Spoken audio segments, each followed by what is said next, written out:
Who is ready to try out an unbeatable tactic? This guy. This one is called the Unbeatable 4-2-3-1. Unfortunately, there is nothing on the Steam page that I got this from, but we will see how it does for our three teams of Liverpool, Aston Villa, and our championship side of Ipswich Town in just a minute. But Unbeatable, it's got to do some good things, right? I wish I knew what team they used, unfortunately. But again, there's nothing. There's no screenshots. There's no description. There's nothing. So we will see. Let's just get into the Premier League and try it out. Well, clearly it's not unbeatable, but Liverpool do lie in second place with 84 points. 96 goals is a fantastic mark attacking wise. Aston Villa, unfortunately though, in 8th, 70 goals, pretty nice for their position in the table, but 59 points. We've definitely seen tactics that have got them up a bit in the league, but not unbeatable yet. Now, just a reminder that this is the updated FM24 database with the winter transfers and everything. Now, what I've done is I've set everything up so that all your winter transfers from this season actually are at the start of the FM24. So we're not going to deal with that. I mean, if you want to see a different transfer type of window so that players come in as they actually came in real life, I'm happy to change things up. But for right now, all the transfers that we do have, I mean, Liverpool didn't really have anything, but they are all at the start of the save, so they've gone the entire season with Liverpool and Aston Villa and all that. As you can see right now, starting out the Carabao Cup third round, you're out immediately to Nottingham Forest. That's kind of awful. You do get, however, to the FA Cup final against Aston Villa, and Liverpool lose 2-3. Well, that gives Aston Villa at least a title that you know about. But Liverpool do come away with a trophy of their own in the Europa League final against Atalanta 3-0. A fantastic drubbing right there.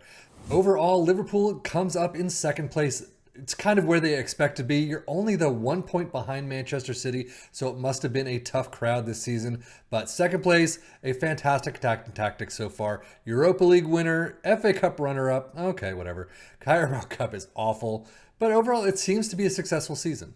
So how does that do for Liverpool squad? Well, 31 goals for Darwin Nunez, Mohamed Salah with 20, Jota with 20, a fantastic set right there. Assist-wise, 19 for McAllister, Salah with 16. Salah's always doing really well, I mean, clearly. But Alex McAllister at 7-2-0, topping the average rating mark. As we switch over to Aston Villa's schedule, clearly neither of these teams enjoyed the third round. Carabao Cup out in the third round against Everton 1-2, but as we saw, they went on to win the FA Cup final against Liverpool, and they had a clean run doing it. Unfortunately, they did not pick up a second trophy out in the Conference League knockout playoff rounds after they ran through the group on only one loss in there. 0-5 was a painful one, but you lose out immediately afterwards in the playoff round. Overall, for Aston Villa, though, 8th place is not a fantastic place to be in for them. We've definitely seen them up higher.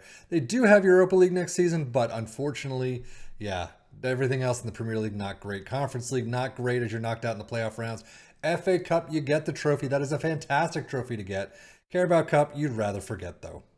So, Aston Villa's squad, how did they do? 31 goals for Ollie Watkins, 19 for Zaniolo. Assist-wise, 12 for Zaniolo. Fantastic pickup right there on loan. And then you get Jacob Ramsey with a 7-11 average rating. As we switch to the data hub, Liverpool through the roof attacking-wise. I mean, you got fouls per game, non-penalty expected goals per game, shots per game, all pretty much as the highest levels. And if we switch to Aston Villa, you can see very well done. Everything except passing percentage is above Premier League average. But for an 8th place team, you're not going to see that through the roof numbers, though.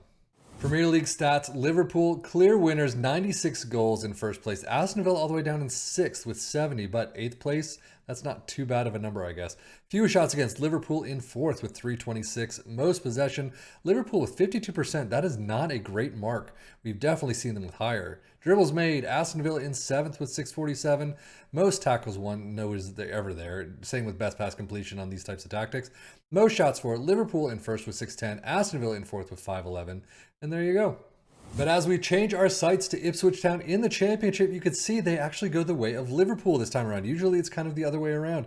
But 105 points for Ipswich Town, 130 goals. I think that's the highest we've ever seen. That is crazy.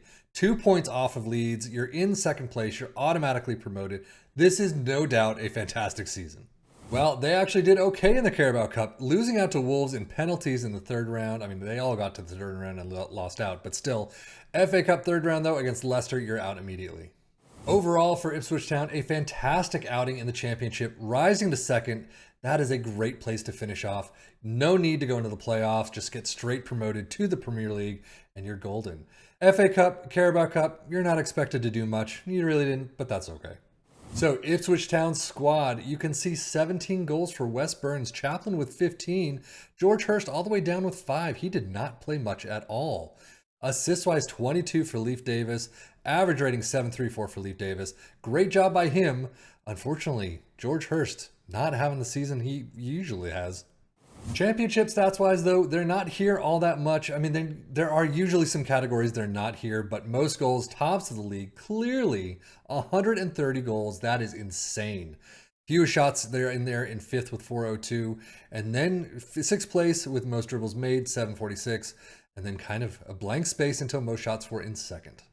So tactically, let's take a look at this bad boy. You got a goalkeeper in defend, wingbacks on the left and the right in attack, ball-playing defender on the left side as a stopper, next to a central defender as a defend, and then you got a deep-lying playmaker on the midfield line in support, next to a CM in defend, wingers on the left and the right both in attack, an advanced playmaker in attack in the central spot, and an advanced forward in attack up front. Absolutely no individual player instructions. That's kind of interesting. I mean, they have some instructions, of course, that come with the position, but no individual added on instructions. This is a positive mentality, in possession, attacking width is fairly wide, approach play, pass into space, focus play down the left and the right, and play out of defense. Passing directness is slightly shorter, tempo is higher, mixed crosses, and run defense. In transition, counter press, counter, distribute quickly, distribute to the entire back line, and throw it long. And then out of possession, you got a high press line of engagement, a higher defensive line, trigger press much more often, and prevent short goalkeeper distribution. So how did it do for our 3 teams? Well, I mean, starting out with Ipswich Town, absolutely fantastic. 2nd place, automatically promoted, is a great job in that table. Loved that season from them.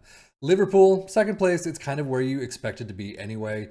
You are only 1 point down from Manchester City, so hopefully if you took control of this, did your own tactical changes during matches, shouting, training, picked up some players during the winter break, you could get that 1 point and just get them to the league title. Aston Villa, on the other hand, 8th place is not fantastic for them. So hopefully you could pick it up a bit, but still there's quite a disparity between 4th place and 8th. So you've got a lot of work to do. But that is it for me, Sefian FM, for the Football Manager blog channel, saying thank you as always for watching. Take care and enjoy.